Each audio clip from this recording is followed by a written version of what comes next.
সরকারি ও বিরোধী দলের সংসদীয় সভা অনুষ্ঠিত। কাল স্পিকার ডেপুটি স্পিকারকে শপথ পড়াবেন রাষ্ট্রপতি। এখতিয়ার নেই বলছে জামায়াত। আমরা মনে করি রাষ্ট্রপতির ভাষণ দেওয়ার কোনো অধিকার নাই। স্বৈরাচারের দোসর বিএনপি কেন যে তাকে দিয়ে সব ভাষণ দেওয়া হচ্ছে এটা আমাদের কাছে পরিষ্কার নয়। স্পিকারের বিষয়ে আমরা একটা সিদ্ধান্তে পৌঁছেছি নিঃসন্দেহে, তবে এটা যখন প্রস্তাব আসবে তখন এটা আমরা জানাবো।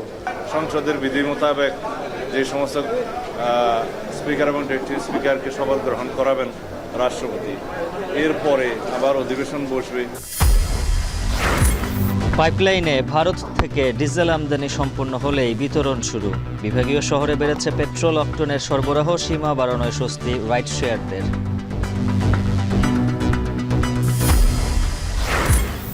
দুদকের মামলায় জামিন পেলেন সাংবাদিক আনিস আলমগীর। মুক্তিতে বাধা নেই। দুর্নীতির মামলায় সাবেক প্রধান বিচারপতি এবিএম খায়রুল হকের জামিন।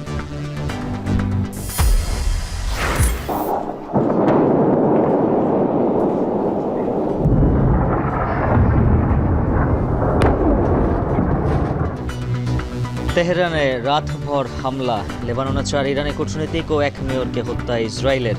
16টি মাইন স্থাপনকারী জাহাজ ধ্বংস করেছে যুক্তরাষ্ট্র। মধ্যপ্রাচ্যে পাল্টা আক্রমণ আইআরজিসির।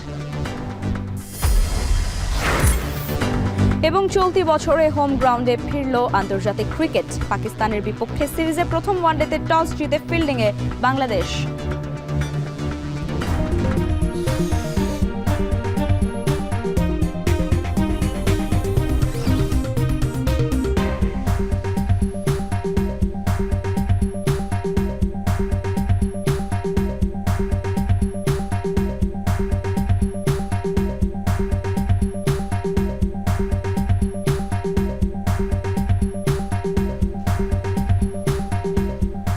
স্বাগত এখন দুপুরে। পুরো আয়োজন জুড়ে সঙ্গে আছি আমরা দুজন, আমি লাইবা জান্নাত এবং আমি উজ্জ্বল হাফিজ। প্রধানমন্ত্রীর সভাপতিত্বে ত্রয়োদশ জাতীয় সংসদের সরকারি দলের সংসদীয় সভা অনুষ্ঠিত হয়েছে। এছাড়াও সংসদ ভবনে হয়েছে বিরোধী দলের সংসদীয় সভা। সকাল 11টার দিকে বিভিন্ন দলের সংসদ সদস্যরা সংসদ ভবনে আসেন। তারা স্পিকার ও ডেপুটি স্পিকার নির্ধারণের বিষয়ে আলোচনা করেন বলে জানিয়েছেন বিভিন্ন দলের নেতারা। এ সময় সালাউদ্দিন আহমদ জানান, কাল স্পিকার ও ডেপুটি স্পিকারকে শপথ পড়াবেন রাষ্ট্রপতি। এ বিষয়ে জামায়াত নেতারা বলছেন, রাষ্ট্রপতির শপথ পড়ানোর এখতিয়ার নেই। বিস্তারিত থাকছে প্রতিবেদনে। বেলা 11:15টার দিকে সংসদ নেতা ও প্রধানমন্ত্রী তারেক রহমানের সভাপতিত্বে সংসদ ভবনের সরকারদলীয় সভাকক্ষে সংসদীয় দলের সভা অনুষ্ঠিত হয়। বৈঠক শেষে বিএনপি মহাসচিব মির্জা ফখরুল ইসলাম আলমগীর বলেন, স্পিকার ও ডেপুটি স্পিকারের বিষয়ে সিদ্ধান্ত নেবেন সংসদ নেতা তারেক রহমান। বিএনপির আরেক নেতা ও সংসদ সদস্য সালাউদ্দিন আহমেদ বলেন, এই সংসদেই স্পিকার ও ডেপুটি স্পিকার নির্বাচন করা হবে। তাদের শপথ গ্রহণ করাবেন রাষ্ট্রপতি। সংসদের বিধি মোতাবেক যে সমস্ত স্পিকার এবং ডেপুটি স্পিকারকে শপথ গ্রহণ করাবেন রাষ্ট্রপতি, এরপরে আবার অধিবেশন বসবে।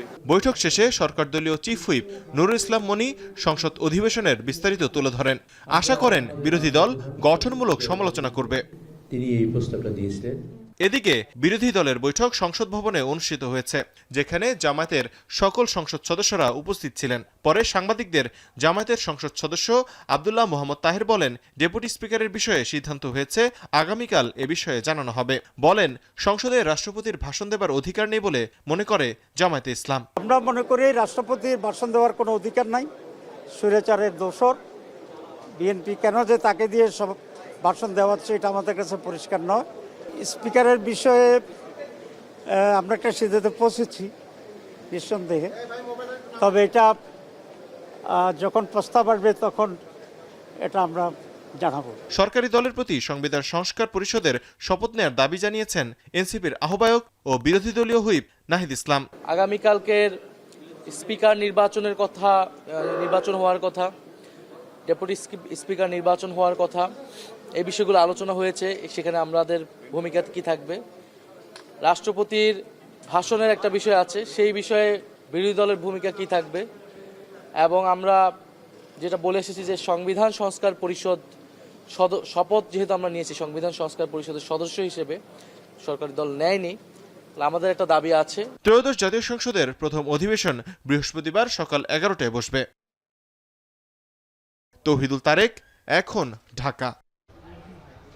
জাতীয় সংসদের সভাকক্ষে সরকারি দলের সংসদীয় সভার বিষয়ে আরও জানাতে জাতীয় সংসদ ভবন থেকে যুক্ত আছেন সহকর্মী শাহাদাত অব্র। অব্র, সরকার ও বিরোধী দলের সংসদীয় সভায় আর কি বিষয়ে আলোচনা হয়েছে, সবশেষ কি তথ্য রয়েছে?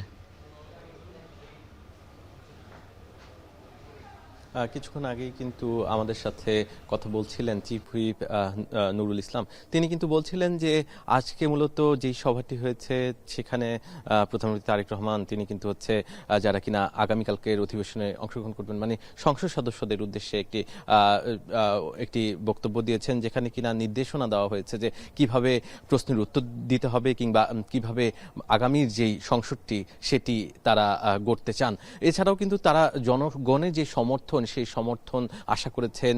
আজকের চিফ হুইপ যখন কথা বলছিলেন তখন কিন্তু বলছিলেন যে এই সংসদে যেন কোনোভাবেই এক দলের কোনো কথা উঠে না আসে, বরঞ্চ তারা চান বিরোধী দল এবং তার সাথে সাথে যারা কিনা বিরোধী পক্ষ আছে তারা যেন কথা বলতে পারেন, তাদের পক্ষ থেকে সমর্থনের পাশাপাশি সমালোচনাও দুটোই কিন্তু তারা আশা করেছেন। এর সাথে সাথে তিনি আগামীকালকে কিভাবে সংসদ হবে এবং সংসদ কিভাবে শেষ হবে পুরো প্রক্রিয়ায় কিন্তু আমাদের সাথে কথা বলে জানান দিয়েছেন। মূলত সভাপতির যে চেয়ারটি থাকে সেই চেয়ারটি কিন্তু আগামীকালকে ফাঁকা থাকবে এবং প্রধানমন্ত্রী তারেক রহমান যিনি কিনা সংসদ নেতা তার কাছেই কিন্তু সংসদ সদস্যরা কে নির্বাচিত হবেন সংসদের সভাপতি মানে স্পিকার সেটি কিন্তু ছেড়ে দিয়েছেন এবং সেটির ব্যাপারে সিদ্ধান্ত কিন্তু আগামীকালকেই জানা যাবে। এখনো পর্যন্ত আমাদেরকে তেমন কোনো সিদ্ধান্ত জানানো হয়নি। তবে আগামীকালকে তারেক রহমান যখন নাম ঘোষণা করবেন স্পিকারের তখন কিন্তু তাকে সভাপতির আসন দেওয়া হবে এবং তাকে শপথ গ্রহণ করানো হবে। এর পরবর্তীতে যেই 131টি বিল রয়েছে সেই বিল উপস্থাপন করা হবে এবং এর পরপর প্রশ্নোত্তর পর্ব নেওয়া হবে বলে আমাদেরকে জানানো হয়েছে এবং যখন অধিবেশন শেষ হবে সেই সময় কিন্তু রাষ্ট্রপতির কথার মাধ্যমে অধিবেশনটি শেষ হবে, এমনটাই কিন্তু আমাদেরকে কিছুক্ষণ আগে চিফ হুইপ ব্রিফ করার মাধ্যমে জানিয়েছে। এই ছিল আমার কাছে আজকের দিনের যেই সংসদ সদস্যদের সরকারি দলের সংসদ সদস্যদের যে বৈঠক সেই বৈঠক শেষে সর্বশেষ তথ্য। সংসদ ভবন থেকে শাহাদাত অব্র জানাচ্ছিলেন বিস্তারিত। ভারত থেকে পাইপলাইনের মাধ্যমে দিনাজপুরের পার্বতীপুরে ডিজেল সরবরাহ শুরু হয়েছে। ভারতের নুমালীগড় রিফাইনারি থেকে পাঠানো প্রায় 5,000 টন ডিজেল গত সোমবার বিকেল থেকে বিপিসির পার্বতীপুর রেলহেড ডিপোতে প্রবেশ করতে শুরু করে।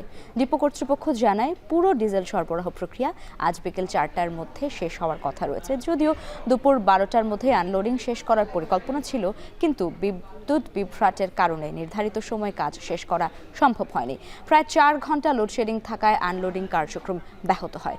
সরবরাহ কার্যক্রম সম্পূর্ণ হলে পার্বতীপুর ডিপো থেকে উত্তরাঞ্চলের বিভিন্ন জেলায় ডিজেল সরবরাহ করা হবে বলে জানিয়েছে সংশ্লিষ্ট কর্তৃপক্ষ।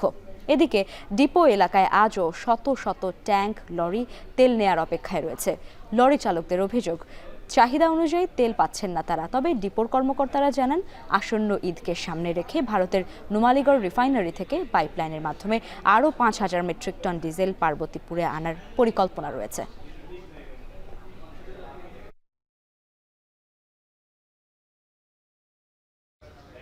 বর্তমানে বিপিসির কাছে জ্বালানির মজুত আছে, আপাতত কোনো সংকটের আশঙ্কা নেই বলে জানিয়েছে বন্দর কর্তৃপক্ষ। সকালে চট্টগ্রাম বন্দর ভবনে জ্বালানি তেল ও গ্যাস আমদানি নিয়ে ব্রিফিংয়ে এসব তথ্য জানান মেরিন ক্যাপ্টেন আহমেদ আমিন আবদুল্লাহ। ব্রিফিংয়ে বন্দরের সদস্য হারবার জানান কন্টেইনার ডিপো ও লাইটারেস জাহাজে ডিজেল সংকট এবং চাহিদার ব্যাপারে বিপিসিকে জানানো হয়েছে। এছাড়া জাহাজ খালাসে অগ্রাধিকার দেওয়া হচ্ছে ও সরকার বিভিন্ন সংস্থার সমন্বিত উদ্যোগে পরিস্থিতি মোকাবেলা করা সম্ভব হবে বলেও জানায় বন্দর কর্তৃপক্ষ।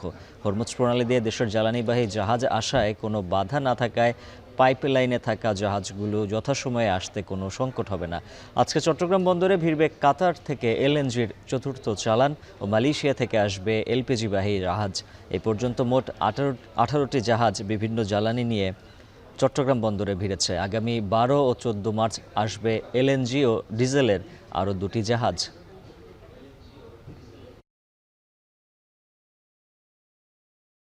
এই মুহূর্তে যে সংকট ধারণা করা হচ্ছে, অ্যাটলিস্ট যে চাহিদা আছে এবং যে সমস্ত জাহাজ আগমন করছে এইটা হয়তোবা এই রকমের আমাদের কোনো আশঙ্কা নেই। আমরা আশা করছি যে জাহাজগুলো অন দ্য ওয়েতে আছে, এই জাহাজগুলো যথাসময়ে বাংলাদেশ সীমানায় চলে আসবে। বিকজ দুটো জাহাজ আজকে যে কোনো সময় আমরা বন্দর সীমায় আশা করছি। বাকি একটা জাহাজ 12 তারিখে এবং 14 তারিখে আমি যেভাবে বলেছি, এই জাহাজগুলো যথাসময়ে আসে। তারা এলএনজি, তারপরে গ্যাস অয়েল প্লাস এলপিজি এগুলো নিয়ে বাংলাদেশ সীমানায় আসতেছে। রাজধানীর ফিলিং স্টেশনগুলোতে তেল সংগ্রহে আজও লম্বা লাইন যানবাহনের। মূলত আতঙ্ক এবং রেশনিংয়ের কারণে মজুদ পরিস্থিতি স্বাভাবিক থাকার পরেও দীর্ঘ সময় অপেক্ষা করে তেল সংগ্রহ করতে হচ্ছে।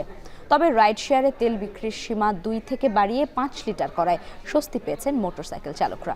কোনো ফিলিং স্টেশন সংশ্লিষ্টরা অভিযোগ করছেন বরাদ্দ না পাওয়া পাম্প বন্ধ রাখতে হচ্ছে তাদের। আবার এদিকে সংকট মোকাবিলায় বিভাগীয় শহরে জ্বালানি সরবরাহের পরিমাণ 10% বাড়িয়েছে পেট্রোলিয়াম কর্পোরেশন। বিস্তারিত জানাচ্ছেন রাজু আহমেদ। মধ্যপ্রাচ্য যুদ্ধের আঁচ লেগেছে দেশের জ্বালানি খাতে। বুধবারও রাজধানীর ফুয়েল স্টেশনে লম্বা সারি দেখা গেছে যানবাহনের। মজুদ পরিস্থিতি স্বাভাবিক হলেও এখনও রেশনিং করে জ্বালানি তেল সরবরাহ করা হচ্ছে। তবে রাইড শেয়ারকারীদের কাছে বিক্রির সীমা 5 লিটার করায় অনেকটাই স্বস্তি ফিরে এসেছে। 2 লিটার দিয়ে তেল দিয়ে যারা রাইড শেয়ারিং করে মাঝে মধ্যে বা কন্টিনিউ করে তাদের পক্ষে কোনোভাবে সম্ভবই না। এখন মনে করেন 5 লিটার করে দেবে, এটা পাইলে না, এটা দিলে সুন্দর চলবো। তেলের সংকট নাকি পাম্পের সমস্যা, এটা আমরাও বুঝতেছি না। ওনারা বলতেছে না তেল নাই, প্রশাসনের লোক আসলে, সরকারি প্রশাসনের লোক আসলে ওনারা কি করে গোপনে নিয়ে ফুল ট্যাঙ্কি দিয়ে দেয়। যদিও আজও বরাদ্দ না থাকার অজুহাতে বন্ধ রাখা হয়েছে একাধিক পাম্প। এতে চাপ বেড়েছে চালু থাকা ফিলিং স্টেশনগুলোতে। বেড়েছে ভোগান্তি, ঘন্টার পর ঘন্টা দাঁড়িয়েও মিলছে না তেল, এমন অভিযোগ অনেকের। অন্য পাম্পগুলো তেল দিচ্ছে না, এই কারণে তেলের চাপ বাড়ছে। অনেক পাম্পে তো তেল নাই, বলে ডিপো থেকে তেল আসে না, কিন্তু এখানে সবসময় পাইতেছি, এই জন্য এখানেই আসা। এভাবে দৈনিক যদি সকালে আমরা 5 লিটার নিতে পারি তাহলে আর কি হয়ে যাবে। যদিও এসব অভিযোগ অস্বীকার করছে ফিলিং স্টেশনে দায়িত্বরতরা। ডিপোতে তেল সংকট ও বরাদ্দ না থাকায় ফিলিং স্টেশন বন্ধের কারণ দাবি সংশ্লিষ্টদের।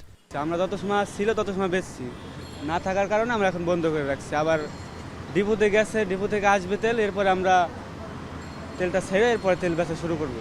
আমাদের দরকার 18,000 লিটার, আমরা পাই 9,000 লিটার। এই 9,000 তেল আসতে আসতে 1-1.5 ঘন্টায় 3 ঘন্টায় তেল শেষ।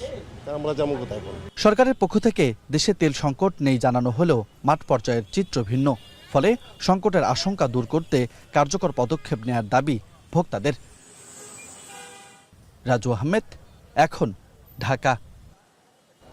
অবৈধ সম্পদ অর্জনের অভিযোগে দুদকের করা মামলায় সাংবাদিক আনিস আলমগীরকে জামিন দিয়েছেন আদালত। বুধবার আসামি পক্ষের আবেদনের ওপর শুনানি শেষে ঢাকার মেট্রোপলিটন সিনিয়র স্পেশাল জজ মোহাম্মদ সাব্বির ফয়েজ এ আদেশ দেন। এ নিয়ে 2টি মামলায় জামিন পেলেন আনিস আলমগীর। এর ফলে আনিস আলমগীরের কারা মুক্তিতে আর কোনো বাধা নেই বলে জানিয়েছেন তার আইনজীবীরা। এর আগে গত 15 জানুয়ারি জ্ঞাত আয় বহির্ভূত সম্পদ অর্জন ও মানি লন্ডারিংয়ের অভিযোগে আনিস আলমগীরের বিরুদ্ধে মামলা দায়ের করে দুদক। পরে 25 জানুয়ারি মামলার তদন্তকারী কর্মকর্তা ও দুদকের সহকারী পরিচালক আখতারুজ্জামান তাকে গ্রেপ্তার দেখাতে আবেদন করেন। 28 জানুয়ারি তাকে এই মামলায় গ্রেপ্তার দেখানো হয়। এদিকে উত্তরা পশ্চিম থানায় সন্ত্রাস বিরোধী আইনের মামলায় গত 5 মার্চ তিনি হাইকোর্ট থেকে জামিন পান।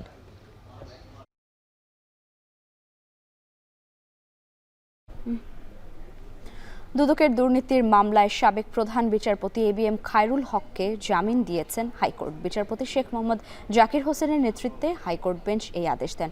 ফলে তার জামিনে মুক্তি পেতে আর বাধা নেই বলে জানিয়েছেন আইনজীবীরা। এর আগে জুলাই আন্দোলনের সময় যুবদল কর্মী হত্যা, তত্ত্বাবধায়ক সরকারের রায় জালিয়াতির 4 মামলায় সাবেক প্রধান বিচারপতি এবিএম খায়রুল হককে রোববার জামিন দেন হাইকোর্ট। গেল বছরের 24 জুলাই ধানমন্ডির বাসা থেকে খায়রুল হককে গ্রেপ্তার করে পুলিশ। পরে তাকে জুলাই আন্দোলনের সময় ঢাকার যাত্রাবাড়িতে যুবদল কর্মী আব্দুল কাইয়ুম আহাদ হত্যা মামলায় গ্রেপ্তার দেখানো হয়। বিচারপতি এবিএম খায়রুল হকের বিরুদ্ধে এই মামলা ছাড়াও আরও 4টি মামলা হয়।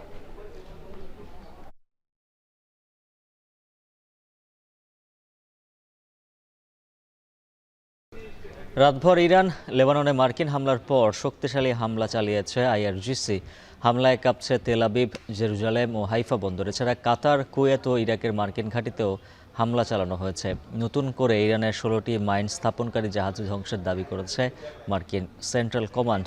অর্ণব প্রসাদের প্রতিবেদনে বিস্তারিত। মুহুর্মুহু ড্রোন আর ক্ষেপণাস্ত্রের আঘাতে কাঁপছে তেহরান। ফের মেহেরবাদ বিমানবন্দরের কাছে হামলা চালিয়েছে আইডিএফ। এছাড়া রাজধানীর আবাসিক এলাকাতেও বিমান হামলার খবর পাওয়া গেছে। বাড়ছে প্রাণহানি। নতুন করে ইরানের একটি ড্রোন উৎক্ষেপণ কেন্দ্রে হামলার ভিডিও প্রকাশ করেছে ইসরায়েলি সেনাবাহিনী। অন্যদিকে তেহরানের মাইন স্থাপনকারী 16টি জাহাজ ধ্বংসের দাবি করেছে মার্কিন সেন্ট্রাল কমান্ড। এদিকে হরমুজ প্রণালীতে মাইন স্থাপন করলে ইরানে কঠোর আঘাত হানার হুঙ্কার ট্রাম্পের। তবে তেল পরিবহনের রুটটিতে যুক্তরাষ্ট্রের জাহাজ ভিড়লে পাল্টা আক্রমণের হুঁশিয়ারি আইআরজিসির। নতুন করে হরমুজের কাছাকাছি কন্টেনারবাহী জাহাজে হামলার খবর পাওয়া গেছে। হিজবুল্লাহ নির্মূলে বৈরুত ও দক্ষিণ লেবাননেও হামলার মাত্রা বাড়িয়েছে তেল আবিব। বৈরুতে হোটেলে হামলা চালিয়ে 4 ইরানি কূটনীতিক ও দেশটির জৌয়া শহরের মেয়রকে হত্যার দাবি করেছে ইসরায়েল। তবে পাল্টা হামলা চালিয়ে যাচ্ছে ইরান ও হিজবুল্লাহ। প্রতিশোধ নিতে রাতেই তেল আবিব ও জেরুজালেমে ড্রোন ও ক্ষেপণাস্ত্র ছোড়ে আইআরজিসি। হামলা হয়েছে হাইফা বন্দরেও। অভিযানে নতুন প্রজন্মের সুপার হেভি খোরাম শহর ক্ষেপণাস্ত্র ব্যবহার করে ইরান। এছাড়া কাতারের আল উদেইদ, ইরাকের হারির ও কুয়েতের আরিফজান মার্কিন ঘাঁটিতে হামলার দাবি করেছে আইআরজিসি। হামলা হয়েছে সৌদির একটি তেলক্ষেত্রেও। নতুন করে ইরানের ছোড়া ব্যালিস্টিক ক্ষেপণাস্ত্র ও ড্রোন প্রতিহতের দাবি আমিরাত ও কুয়েতের। এদিকে মৃত্যুর গুঞ্জন কাটিয়ে ইরানি জনগণকে ইসলামী শাসনতন্ত্রের পতন ঘটাতে আহ্বান জানিয়েছেন বেনিয়ামিন নেতানিয়াহু। এছাড়া বিশেষ যুদ্ধ বাজেট প্রণয়নেরও ঘোষণা দিয়েছেন তিনি। তবে আন্দোলনকারীরা ইরানের শত্রু বলে বিবেচিত হবে বলে আগাম হুঁশিয়ারি দিয়েছেন ইরানের পুলিশ প্রধান। সব পক্ষকে আন্তর্জাতিক আইন মেনে চলতে ও বেসামরিক স্থাপনায় হামলা না চালানোর আহ্বান জানিয়েছেন জাতিসংঘ মহাসচিব।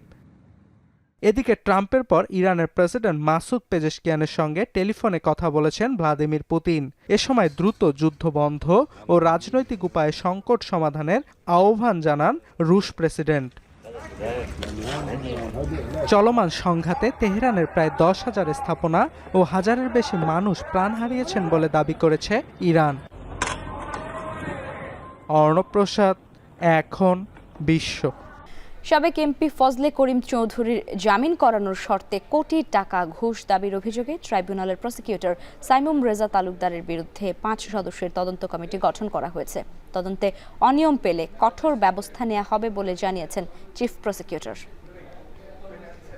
আমাদের এই ফ্যাক্ট ফাইন্ডিং কমিটির মূল বিষয়বস্তু হচ্ছে আমাদের প্রসিকিউশন টিমের কোনো সদস্য বা সংশ্লিষ্ট কোনো ব্যক্তিবর্গ যদি কোনো অনৈতিক কর্মকাণ্ডের সাথে জড়িত থাকেন সেই বিষয়টি আমরা তথ্য উদ্ঘাটন করব। যদি তাদের বিরুদ্ধে সাবস্টেন্টিভ কোনো অভিযোগ পাওয়া যায় তাহলে তাদের বিরুদ্ধে সংশ্লিষ্টদের বিরুদ্ধে আমরা যথাযথ আইনগত ব্যবস্থা নেব। নির্বাচনের ফলাফল চ্যালেঞ্জ করে হাইকোর্টে আবেদন করেছেন ঢাকা 13 আসনের 11 দলীয় জোটের প্রার্থী মামুনুল হক। এছাড়া ঢাকা 4, পাবনা 3, কুষ্টিয়া 4 এবং গাইবান্ধা 5 আসনের ফল চ্যালেঞ্জ করে রিট করেছে বিএনপি। বিচারপতি মোহাম্মদ জাকির হোসেনের একক বেঞ্চে এই আবেদনের উপর শুনানি হবে। মামুনুল হকের আসনে জয়ী হন বিএনপির ববি হাজ্জাজ। এছাড়াও বিএনপি প্রার্থীদের আসনে জয়ী হয় জামাত। এর আগে 25 জনের বেশি প্রার্থী হাইকোর্টে ভোটের ফল চ্যালেঞ্জ করে আবেদন করেন।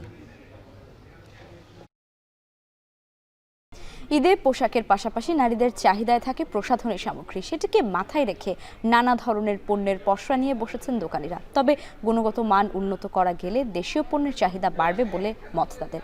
রাজীব হোসেনের প্রতিবেদন। ঈদকে ঘিরে জমে উঠতে শুরু করেছে প্রসাধনী সামগ্রীর বাজার। রূপচর্চা ও নিজেকে আকর্ষণীয় রাখতে দোকান ঘুরে ঘুরে প্রসাধনী সামগ্রী কিনছেন ক্রেতারা। রাজধানীর মিরপুর, মোহাম্মদপুর ও পান্থপথ এলাকার শপিং মলগুলো ঘুরে দেখা যায় ভিড় বাড়ছে প্রসাধনী সামগ্রীর দোকানগুলোতে। এবার বিদেশি পণ্যের সাথে পাল্লা দিয়ে বেড়েছে দেশীয় পণ্যের চাহিদা। দেশীয় পণ্যের মধ্যে মমতাজ হার্বালের মেহেদি ও ফেস ওয়াশ সহ বেশ কিছু পণ্যের চাহিদা রয়েছে বেশ। যেহেতু ঈদ সামনে, ড্রেসের সাথে ম্যাচ করে কালার কসমেটিক্স, ড্রেস, জুতা সবকিছু নেওয়া হচ্ছে। ফেয়ার লাভলি কিনলাম, মমতাজ ফোন কিনলাম। ব্যবসায়ীরা জানান দামে কম হওয়ায় দেশীয় প্রসাধনী সংগ্রহ করছেন ক্রেতারা।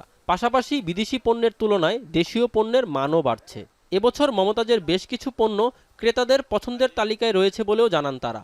ফেস ওয়াশ, শ্যাম্পু, ক্রিম, এই প্রোডাক্টের চাহিদা বেশি। মেয়েদের ভিতরে কাশ্মীরিটা চলে ভালো মমতাজের।